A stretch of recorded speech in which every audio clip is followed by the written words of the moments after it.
Understand this, okay? Even if we were to create a situation where there were enough productive black men for every productive black woman, there would still be issues. There would still be issues. And I say that because even with the productive black men that are out there, right, the productive black women don't have a monopoly, on those men to begin with.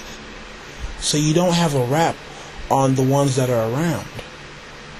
Right, we're still free agents, so to speak, trying to figure out what team works best for us. Okay?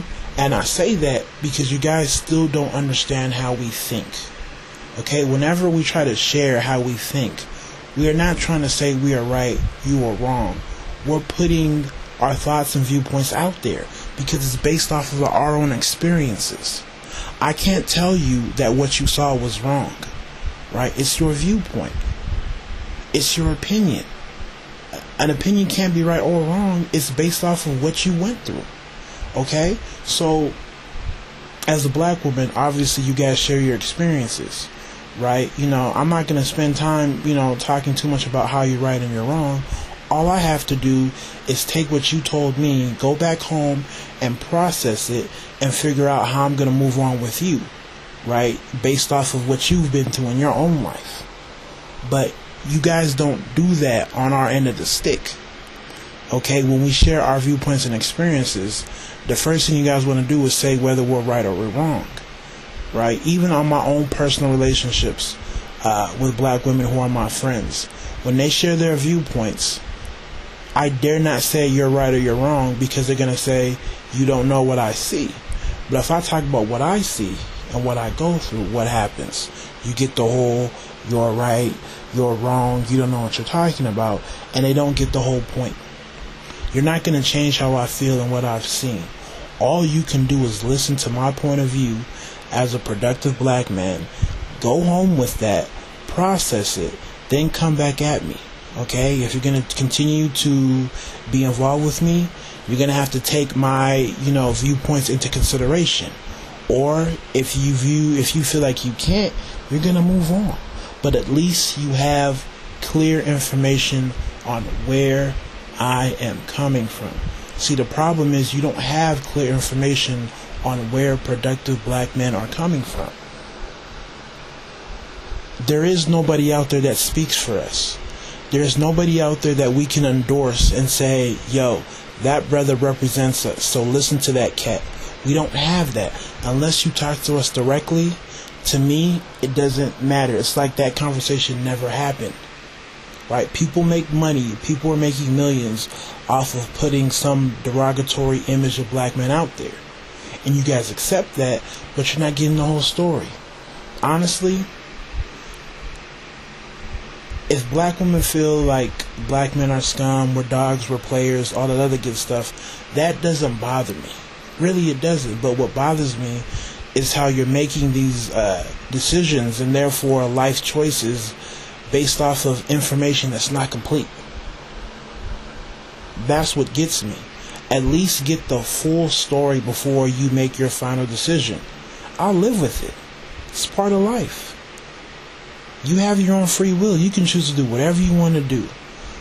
But any smart person will realize you better get all the facts. And this is where we differ because we understand you guys. We understand you guys based off of our conversations because we don't really try to say you're right or we're wrong. We just listen to what you have to say. And you guys have multiple sources in the public sector that you guys endorse. So there's so many women that speak on your behalf that you guys really don't challenge. So not only are we getting information from the media, the Angela Burt Murrays, all the other public figures that you endorse, but we're getting it from conversations that we have with actual black women in the real world, and we're getting it from our observations and relationships with actual black women in the real world. Okay? So we can break you guys down.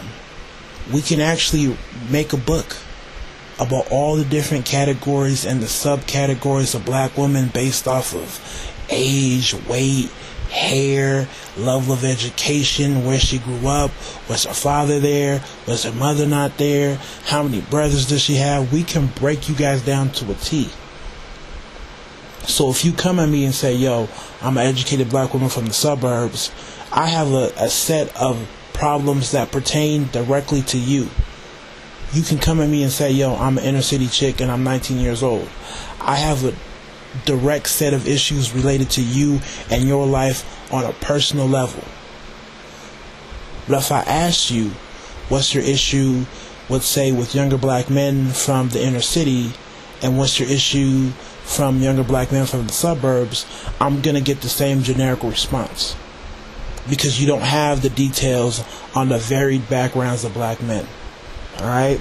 So hopefully this video makes sense, and, you know, people can actually take this information, go home, and process it. So, of course, I definitely want your feedback.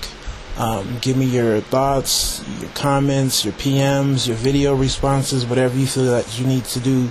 But please share how you feel. Share how you feel. I know there's a lot more people who watch my videos who just don't comment because I get their personal messages. But leave a comment. Let other people address you. Most of the time, I don't do too much commenting on my videos. I just read what other people are writing to each other, right? It's more so designed for you guys to converse with each other, right? But if you don't comment, people aren't going to know where you're coming from, right? As a black man, as a black woman, all right? So you guys take it easy. Take care. God bless.